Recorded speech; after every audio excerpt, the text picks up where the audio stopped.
Assalamualaikum warahmatullahi wabarakatuh. Perkenalkan, saya perwakilan dari kelompok 2 Ekonomi Syariah I dengan mata kuliah Sejarah Pemikiran Ekonomi Islam yang beranggotakan saya sendiri Yusuf Mahrudin. Selanjutnya Saudara Raka Rodia Rahmatillah. Yang ketiga Saudari Siti Aula Rahmawati. Dan yang terakhir Saudari Siti Maisyarah. Materi-materi yang akan disampaikan yang pertama adalah biografi dan karya-karya Al-Maghrizi yang akan disampaikan oleh saya sendiri Yusuf Mahrudin. Dan yang kedua adalah pemikiran dan konsep uang yang akan disampaikan oleh Saudara Raka. Yang ketiga adalah implikasi penciptaan uang buruk yang akan disampaikan oleh Saudari Siti Aula.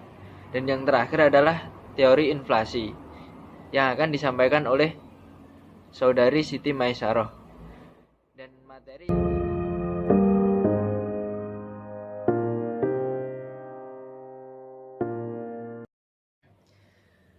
Oke, saya akan menjelaskan biografi dan karya Al-Maghrizi. Nama lengkap Al-Maghrizi adalah Taqiyuddin Abu Al-Abbas Ahmad bin Abdul Qadir Al-Husaini. Beliau lahir pada tahun 766 Hijriah di Burjawan, Kairo, Mesir. Beliau dijuluki Al-Maghrizi karena keluarga beliau yang berasal dari Makoryah di sebuah desa yang terletak di kota Balaba.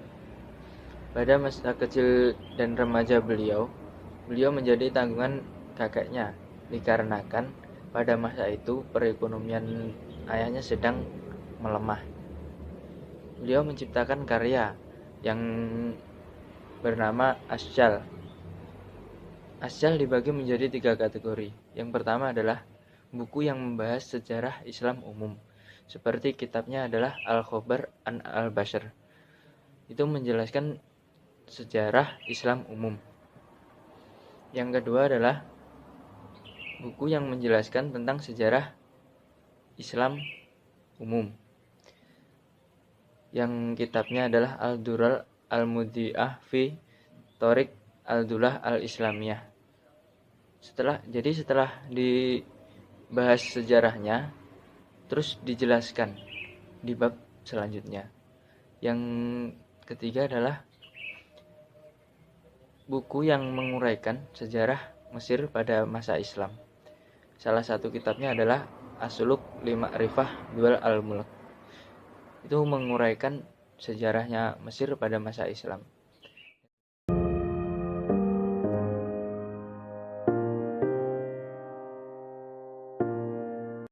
Kemudian pemikiran dan konsep uang menurut Al-Maghrizi.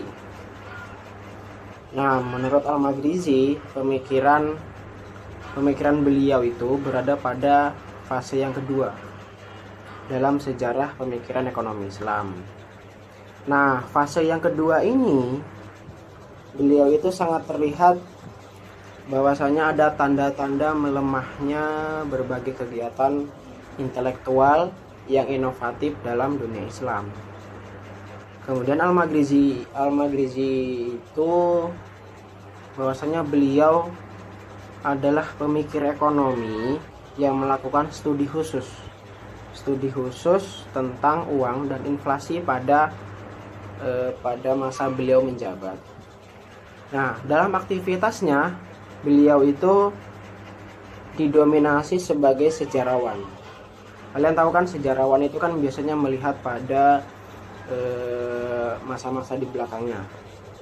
Nah, dan pada masa hidupnya beliau itu dikenal sebagai seorang pengkritik keras terhadap kebijakan moneter yang berlaku pada masa pemerintahan Bani Mamluk Burji.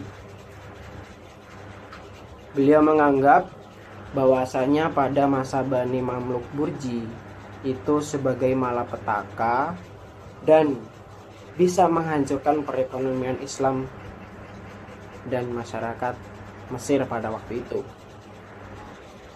Maka dari itu beliau itu membahas inflasi dan peranan uang dengan bekal pengalamannya, karena dulu itu beliau pernah menjabat sebagai pengawas pasar. Nah, Al-Maghrizi, beliau itu merupakan salah satu cendekiawan muslim pada abad pertengahan yang mungkin yang terakhir mengamati permasalahan inflasi dan keuangan pada abad pertengahan. Nah, di sini Al-Maghrizi juga membahas tentang konsep uang. Menurut beliau, konsep uang itu adalah menelaah sejarah dari mata uang itu sendiri.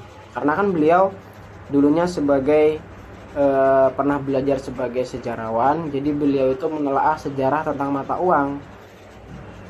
Nah, di sini beliau itu menelaah mata uang. Yang pertama itu mata uang sebagai peranan yang sangat penting dalam kehidupan umat manusia.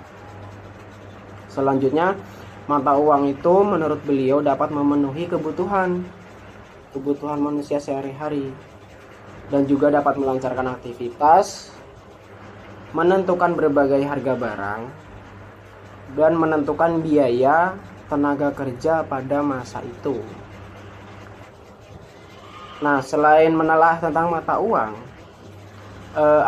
Al-Maghrizi juga itu menetapkan bahwasanya mata uang yang dapat memenuhi semua kegiatan tadi, entah itu uang sebagai peranan penting, uang sebagai alat yang memenuhi kebutuhan, melancarkan aktivitas, biaya menentukan biaya tenaga kerja. Beliau juga mengkhususkan atau menentukan alat tukar atau uang yang dapat memenuhi itu adalah dua. Yang pertama emas dan yang kedua itu perak.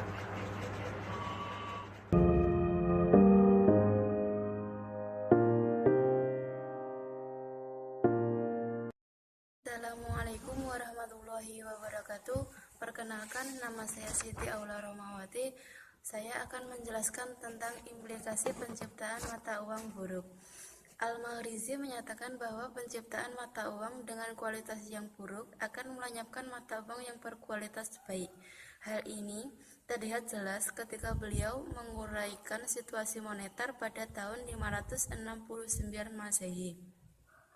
Pada masa pemerintahan Sultan Salahuddin Al-Ayyubi, mata uang yang dicetak mempunyai kualitas yang sangat rendah dibandingkan dengan mata uang yang telah ada di peredaran. Dalam menghadapi kenyataan tersebut, masyarakat akan lebih memilih untuk menyimpan mata uang yang berkualitas baik dan meleburnya menjadi perhiasan serta melepaskan mata uang yang berkualitas buruk ke dalam peredaran. Akibatnya, mata uang lama keluar dari peredaran tersebut. Menurut Al-Maghrizi sendiri, yaitu hal tersebut tidak terlepas pengaruh pergantian penguasa dan dinasti yang masing-masing menerapkan kebijakan yang berbeda dalam pencetakan bentuk serta nilai dinar dan dirham. Sebagai contoh, jenis dirham yang telah ada diubah hanya untuk merefleksikan penguasa pada saat itu.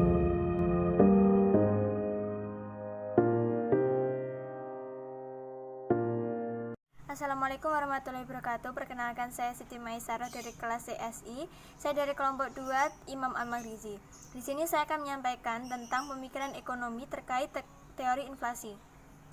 Menurut Imam Al-Maghrizi, inflasi itu kejadian di mana harga-harga di pasar mengalami kenaikan dan juga kelangkaan barang dan jasa, sehingga para masyarakat harus mengeluarkan lebih banyak uang untuk memenuhi kebutuhannya. Menurut Imam Al-Maghrizi, inflasi itu terjadi karena dua faktor alamiah atau bencana alam, yang kedua yaitu faktor kesalahan manusia. Faktor bencana alam itu sangat tidak bisa diprediksi sehingga terjadi kelangkaan barang di saat itu dan harga-harga menjadi mahal. Hal itu juga akan menyebabkan para masyarakat akan kesulitan untuk mendapatkannya. Pemerintah pun juga melakukan pembendaharaan negara, tetapi hal itu tidak akan berlangsung lama. Lalu faktor selanjutnya yaitu faktor kesalahan manusia, di mana yang pertama yaitu koruptor atau administrasi pemerintahan yang buruk. Menurut Imam Al-Maghrizi di bukunya Ikhtiasyah Ummah Bikashfil Humah atau menolong rakyat dengan mengeluarkan sebab-sebab penyakitnya, beliau sudah berpengalaman di dalam lembaga pengawas pasar atau muntasib. Beliau mengatakan bahwa para koruptor itu menjadi pejabat karena suap. Jadi mereka melakukan berbagai cara untuk menjadi seorang pejabat. Lalu setelah mereka menjadi pejabat, mereka akan menyalahgunakan jabatan tersebut. Yang kedua yaitu peningkatan pajak.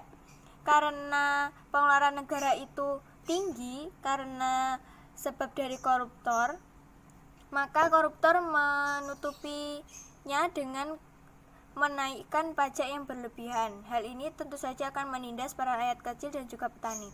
Lalu yang ketiga yaitu peningkatan sirkulasi mata uang fulus. Ketika terjadi defisit anggaran sebagai akibat dari perilaku buruk para pejabat yang menghabiskan uang negara untuk kepentingan pribadinya, pemerintah melakukan pencetakan mata uang fulus secara besar-besaran.